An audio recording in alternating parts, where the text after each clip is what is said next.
Shy Bro, Father James with Father Hank. Hey. So we watched a movie recently called Beautiful Boy, which I don't have any of the information of. I should have done a little prep work. It's with Steve Carell and some guy. And young man, and father's son.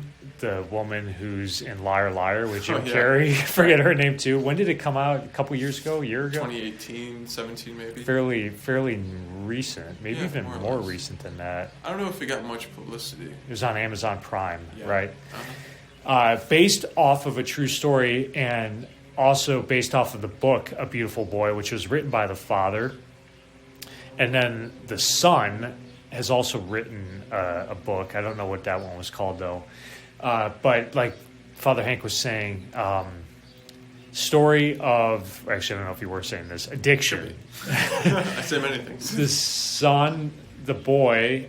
gosh, we're pathetic. Reviewers here. What was the kid's name? Oh... Do you remember? And Steve Carell's name?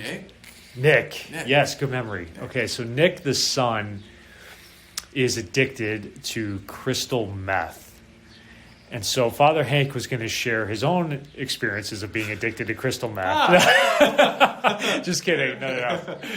So it's really, really haunting, touching, gut-wrenching movie that opens up a lot about addiction. And to me, I'm very fascinated by addiction. I've read a couple times this book called Addiction and Grace by Gerald May. It's a classic text on addiction and grace. He wrote in the 80s. He's a psychologist. It's just brilliant. If you've ever struggled with addiction or if it's something that interests you, read that book, but also watch the movie. So just to talk a lot about what is going on with addiction and also connect it to the movie. So I don't know. I was very moved by the movie. I don't know, Father Hank, were you? And if so, why? What did you think about that movie? Yeah, I was very moved by it. I like the perspective that this movie gives it really through the eyes of the father, whereas other movies kind of focus on from the perspective of the person going through the addiction. And there's some of that in the movie too. But just to see how the son slowly escalates into this addiction with crystal meth and how he fights and perseveres but falls. And it's just a very much kind of captures the story of the prodigal son.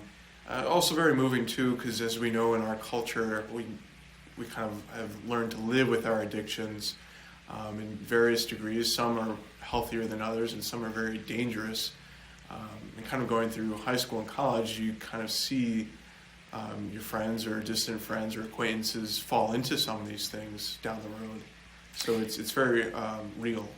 It is real. The boy Nick, you see, they have flashbacks to throughout his entire life. I think the movie starts where Steve Carell is researching addiction to crystal meth and what that does to the brain. So kind of when the movie starts, the boy's already been lost. I think he's in his 20s at that point. And he's a college dropout, basically. And he's gone. He's gone off the rails. But then the movie flashes back, and you see him as a cute little kid who's he loves to write, but some early on, I don't know if it's drinking or marijuana or weed. He kind of starts with that. The gateway drug. Exactly, and then he shares it with his father, and Steve Carell's a little concerned, but he's like, okay, whatever, it's just weed, and I smoked weed. Carell says, like, I smoked weed when I was your age. They live out in California, so I guess that's more weed. Yeah, more normal out there, but it slips. He starts doing more heroin, and then crystal meth, which just totally fries his brain. And you see how he gets checked into rehab several times. He's on the wagon, so he's sobering up. He goes several months, and then he has the relapse, and it happens several times. And what Steve Carell basically has to come to grips with is he can't save his son.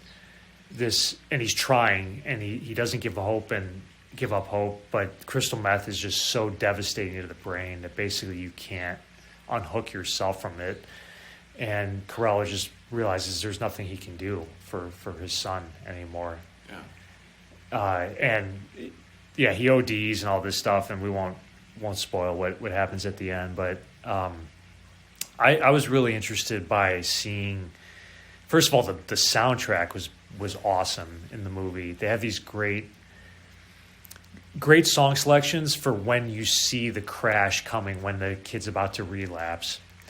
There's this one scene, I don't know if you remember, when he's driving and they play Sunrise, Sunset, the Fiddler on the Roof piece. It's just like this haunting, sunrise, sunset, sunrise, sunset. So like the kid he's in the sunrise because he's sobered up, and he's doing great. He's driving along whatever that is, 17-mile drive along the coast of California. Like he's feeling good, but the sunset's like the crash is going to come, and he hits that darkness. And sure enough, he tries to talk to his sponsor, and he's hitting that place, and he gets back and he starts drinking, and then gets back into the crystal meth. So it's so painful, that relapse. And okay, before I talk about my own thing, but do you have anything to give you a chance to riff off that? Or so many things to go off of. One of the things in understanding, like going back to the book of Addiction and Grace, is that a person going through healing and recovery, there's a biological factor, but there also has to be the spiritual factor too. Because you mentioned that Steve Carell, the father, can't save his son. That's where grace is ultimately needed, and the Holy Spirit, to pray for a person with that, for the Holy Spirit, because that's what the Holy Spirit does. He heals people in time and setting. But addiction also, on the biological level, is that we all have an addictive personality. Our bodies are meant for the good. We find the good and we want it again. But unfortunately, there are some good things that are harmful and sinful. But the body doesn't know that. That way, you need the soul and reason to govern. Okay, this is good, but this is not good. Yeah, that's really good, and that's a good tie into the Addiction and Grace book as well. So Gerald May calls it spaciousness. When you get to this pain of I have this void, this hole in my heart or my being, and I need to fill it with something. And the contours of that spaciousness could be whatever, loneliness or a craving for dopamine or whatever. Our tendency with our addictive personality is to fill that with a substance. Okay, drugs, alcohol, chocolate. Yeah, right. Some illicit, pornographic material, whatever, right? And what Gerald May says is, okay, when you get to that spaciousness, that pain, where like you can't fill this thing on your own, or you want to go to that substance, that's when we have to sit with God, right? And allow God to fill that hole, because only God can fill that hole.